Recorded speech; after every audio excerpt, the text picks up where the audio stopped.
Welcome to my channel.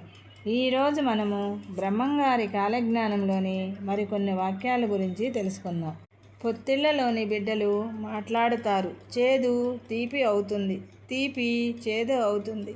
వేప చెట్టుకు అమృతం పుడుతుంది, చీమ ఏనుగులాగా కనపడుతుంది. పంది కడుపున ఏనుగు పుడుతుంది. వీరభోగ వసంతరాయుడినై నేను వచ్చి అనుకున్న పనులు క్షణంలో నెరవేరుస్తాను. తల్లిదండ్రులు స్త్రీలను అమ్ముకుంటారు. పడమటి దేశమును స్త్రీలు పరిపాలిస్తారు. ఉత్తరమున యుద్ధాలు జరుగుతాయి. దక్షిణమున తగువులాడుకుని ప్రజలు చనిపోతారు. ఋతువులు కాలగతి తప్పుతాయి. ప్రభవ పార్థిమనామ సంవత్సరాల మధ్య ప్రళయం వస్తుంది. ప్రజలు, పశువులు, పంటలు నశించిపోతాయి. భక్తి, జ్ఞాన, వైరాగ్య, పౌరుషములు పట్టుతప్పుతాయి. క్షణికానందాన్నిచ్చే లౌకిక విద్య ఎక్కువ అవుతుంది. అబద్ధం నిజం అవుతుంది, నిజం అబద్ధం అవుతుంది.